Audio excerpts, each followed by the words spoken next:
చెప్తున్నా, తెలంగాణ ముచ్చట్లే చెప్తున్నా. ఏంద్రా మీ బాధ? రాజ్యాంగం ప్రకారమే చేసుకున్నాడు. ఏనంటే 3 పెళ్లిళ్ళు, అరే వేషాలు వేసేటోళ్ళు, బూడిదలు పూసుకునేటోళ్ళు. నీకు వద్దన్నమన్నా. తెలంగాణ ఉద్యమంలో నేను తెలంగాణ సినిమా ఆర్టిస్ట్ అసోసియేషన్ గా నేను పనిచేసిన.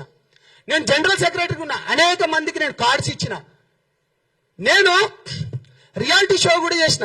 మరి తెలంగాణ వచ్చినప్పుడు ఇదే రసమై బాలకిషన్ అన్న అప్పుడు ఒక మంత్రిగా ఉండేటోడు 7 ఎకర్ల మీటింగ్ కూడా జరిగింది. అప్పుడు నాగార్జున గారు, చిరంజీవి గారు కూడా వచ్చింది అనుకుంటా. దాని తర్వాత చాలా మంది హీరోలు వచ్చిండ్రు. తెలంగాణ ఆంధ్ర ప్రాంతం విడిపోయినప్పుడు తెలంగాణ, ఇది మీకు తెలియాలి కాబట్టి చెప్తాను, ప్రతిసారి సినిమాలు మీవి, బూడిదలు మీకు తెలవాలిరా భయ్. మీకు 300 కోట్లు ఉండే అప్పుడు తెలంగాణ మన తెలుగు ఫిలిం ఛాంబర్ల. అప్పుడు అది ఏపీ ఫిలిం ఛాంబర్ అని ఉండే. 300 కోట్లు ఉంటాయన్నా మీకు తెలవాలి. నేను చెప్పిన, అరే మీరు 150 కోట్లు తీసుకోండి, మేము 150 కోట్ల లెక్క తీసుకుంటాం.